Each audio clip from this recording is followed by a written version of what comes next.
Hello everyone! Welcome back sa ating munting channel. Napakalaraming biyaya ang natatanggap ni Reyna sa ngayon na tila bang walang katapusang biyaya.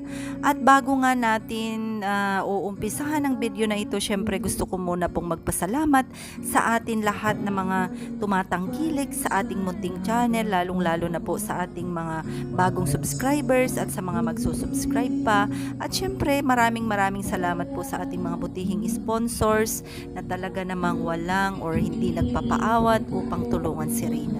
Maraming salamat sa ating mga silent viewers, solid supporters, mga sponsors at sa mga lahat ng mga OFWs na tumatangkilik sa ating munting channel, lalong-lalo na po sa ating dalaga.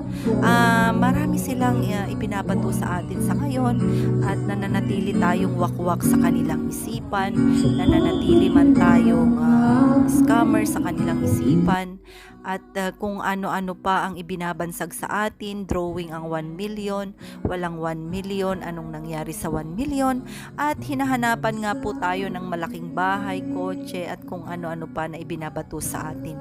Ngunit ganun pa man ay hindi po yan naging hadlang upang sa ganun ay magpatuloy tayo sa ating mga hangarin patungkol sa ating dalaga. Maraming salamat sa ating mga bagong sponsors at mga ating masugid na mga sponsors na sa kabila ng lahat ay patuloy pa rin silang tumutulong patungkol kay Reyna, lalong-lalo na po sa pabahay na ating ginagampanan sa mga araw na ito. Maraming salamat sa tulong ng Reyna's community na talaga namang nilalapitan ngayon ng ating 500 challenge ang mga iba't ibang sponsors na kung saan man nanggagaling ay talaga namang si Lord na lang po ang bahala sa inyong lahat. At hindi lang po 500 ang umaapaw ng mga biyaya ngayon ni Reyna, ngunit nadadagdagan pa ito at malalaking halaga pa ang dumadagsa upang makadagdag lamang sa pabahay natin kay Reyna. Maraming salamat sa mga iba't ibang grupo na nakikiisa sa ating munting layunin or malaking project na ito para sa ating dalaga.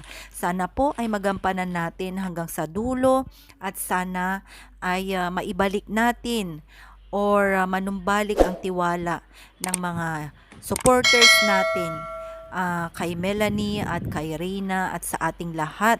Ngunit wag po tayong papatinag sa mga ito dahil wala naman po tayong kailangang patunayan sa kanila. Ngunit mag-focus lang tayo sa ating goal para sa ating dalaga at sana nga po ay gumaling na ito ng tuluyan upang sa ganon ay ma-enjoy niya lalo ang mga blessings na kanyang natatanggap. Lalong-lalo na po na magkakaroon nga po ng kanyang sariling bahay. Maraming salamat and God bless us all.